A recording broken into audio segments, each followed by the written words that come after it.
Alright everyone, welcome back to another Monster Legends video, and in today's video we're going to talk about the top 5 best monsters in Monster Legends. So since the new Monster Legends update has dropped, almost like 90% of the legendary monsters are breedable, so you can breed almost all of these except the 2 Womb Masters I'm going to mention in this list. By the way, you can check the timestamps in the description, and let's get right into it. Alright guys, so at number 5 we have Wormlad. Now this guy is a light type legendary monster. He is a attacker slash support. I prefer to use him as an attacker. So first off, we'll start off with his trait. His trait is dodge area and celestial. Now celestial is not that great. It's immunity to stun and basically mega stun and bleed, but dodge area is a really good trait. Obviously paired up with a taunt monster and it'll basically be untouchable. And when we look at his skill set, it is completely broken because there is so many good skills. He has so many positive effects for his team and so many negative effects for the enemies. Basically, with positive effects, he has precision, damage boost, negative effect removal, and team 25% shields as well. So he's got shields, he's got healing, he's got damage increasing skills. He's got so much in his skill set. And for negative effects, he has sunburn. He has a skill which removes positive effects twice, so you pass positive effect protection. Then he's got regular positive effect removal, and then he's also got Dragon Hater to boost his damage output. And he's also got positive effect block. He's got major damage reduction. He's also got curse. So there is just so much about him.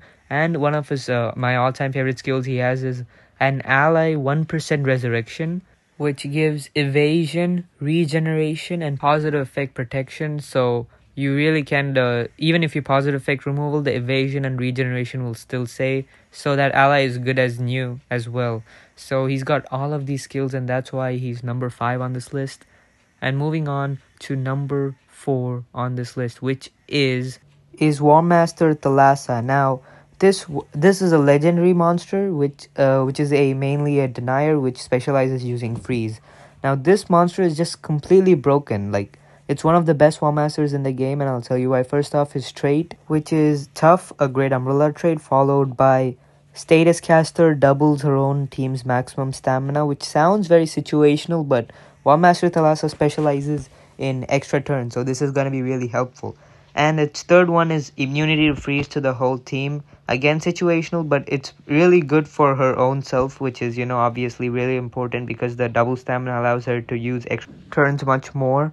And now for the more important thing, let's look at its amazing broken skill set. So unranked, it's still really good. Even unranked, it's good. It has a single target mega freeze move. It has a ally negative effect removal move, which also gives freeze hater. And freeze hater, if you didn't know, does triple the amount of damage for monsters with freeze. So since Thalassa does apply freeze, your attacker is going to be doing a whole lot of damage. It's also got an area freeze and drown move, unranked. So you can imagine how good it's going to be ranked. So ranked, it has a positive effect removal plus trade disable on one enemy and area mega freeze on the entire team. Now, if the opponent has a Wormlad, let's say, and you have a Thalassa, positive effect removal and trade disable, so you're going to remove, like, say if Wormlad has an evasion, you just remove that, then you trade disable Wormlad's dodge area trait, and then you mega freeze the whole team. That's how broken the skill is. And it's also got other broken skills. It's got trade disable plus extra turn skill, then a positive effect removal plus extra turn skill, and obviously the ally negative effect removal plus freeze hater plus extra turn skill. So it's got all of this amazing extra turn skills as well. And since it can trade disable, anticipation is not really a problem. So anyways guys, that's why she's number 4 on the list. One, because she's an amazing water denier, and two, it's fairly easy to get. And now moving on to number 3. Now this one's pretty interesting because it's another Womb Master, which this time is Womb Master Ragnarok. Now a few people might argue me over this, but again, this is my personal opinion. I think Ragnarok is subjectively better than Thalassa, and here's why. This guy is pretty broken. First off, we'll start off with his trait. Obviously, he's got true vision, he's got tough, and he's got anticipation. So anticipation is an amazing trait, and so is true vision, making sure all the attacks hit, no matter, even if the enemy has bulwark, it's gonna hit. And his typing is special, so it's a double special type, which means it's not weak to any typings as well, which is also great. His status caster is a random War Master status caster, so you can end up with like Elvira's Evasion or Remtar's Skill Mirror or Thalassa's Double Stamina, so it's really much of a gamble in that case scenario.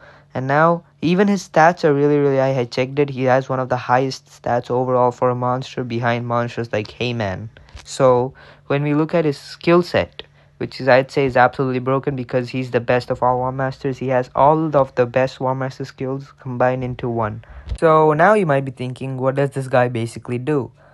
Or do you think he's an attacker, a denier, a cursor, or a support? He can be anything. He can be anything except a tank because it doesn't have taunt or megaton. But he can be anything other than that.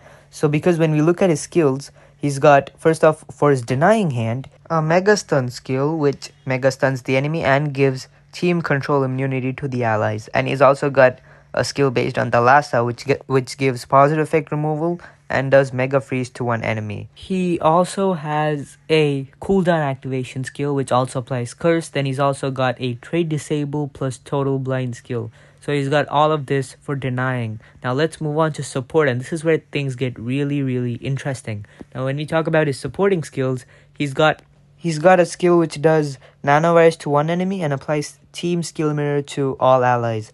And he's also got a skill which gives himself evasion, does light damage, gives negative effect removal for the whole team, and a 30% heal for the whole team. And he also has not a support skill, but he also has a 75% life removal skill with just a 1-turn cooldown. And for supporting again, he also has a skill which gives team regeneration and damage mirror, which is based off of the nature type War Master. And it also has a 0 cooldown positive effect removal skill. And he also has an ally 50% live resurrection skill, which not only brings back a dead ally, it also gives double damage to that ally and turn transfers to that ally. That's how good this move is. Plus, it also has, I'd say, the best turn transfer skill in the game called No More Failures. Basically, it removes the negative effects from an ally, it heals an ally by 100%, it gives 100% stamina to an ally, and it gives an extra turn to an ally. So it's basically a 100% heal, and imagine using this while using Skill Mirror. You're basically gonna, two monsters are gonna get completely healed by 100%. That skill is basically the one that basically breaks the game for me, and that's why I think it's better than War Master Thalassa, and also why it's number 3 on this list. Now moving on to number 2, which is Grakon. So first let's talk about its trait. So at rank 0 he has Tough, which is a great umbrella trait. Then at rank 3 he has Possession Immunity, which is quite situational, but it's something. But at rank 5 he has his best trait yet, which is Dodge Area. So he's kind of looking like Wyrmlad right now. Just pair him up with a Taunt monster and he'll be untouchable. So Grakon on his own, like unranked, is not that great. Definitely above average, but not the best monster. But if you rank him up, right? If you rank him up, he becomes quite broken. So first off, he's got a area cooldown skill, then he's got a cooldown skill plus an extra turn, then he's got a area stun twice skill which comes unranked, then he has a mega stun skill plus an extra turn, then he has a negative effect removal, positive effect removal, and curse in the same move. And did I also mention he has a trade disable skill which gives stun and poison at the same time? Or the fact that he has a single enemy positive effect removal, cooldown activation, and area stun also in the same move. And he's also got unranked skill which gives burn and poison and does area 30 fire damage as a nature monster. Like, this guy is broken on so many levels. Like, I don't know what Social Point was thinking when they created this monster. This monster was so goated, it was so good that when Mythics came out, right,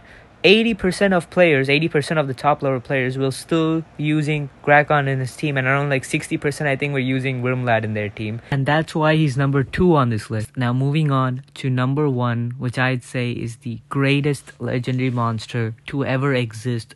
Don't skip on this guy, which is Sanserion. Now this guy is a Forsaken monster. He's also my first Forsaken monster, by the way. And this guy, basically, you have to obviously rank him up for his full potential. Now his traits is what we're going to talk about, and his traits are so funny. Like, it's so broken, you could basically laugh at it. That's how That's how broken it is. It's unbelievable. I don't know what Social Point was thinking when they were creating this monster. Basically, at rank 0, it has Status Caster Megataunt. That's it, nothing pretty much, I guess, rank 0, Status Caster Megataunt. But when we skip to rank 1, it has Megataunt as a trait. Megataunt, permanent Megataunt. Unless you trait disable, it's gonna be there forever. So your allies are basically untouched unless the enemy team has Pierce. And at rank 3, it gains Artifact. It has Artifact at rank 3, which makes it immune to Tortures, which is one of the best ways to kill a tank. So when you have Artifact, it's gonna be even harder to kill this monster. And by the way, at rank 4, it has Status Caster, Area Major Damage Reduction.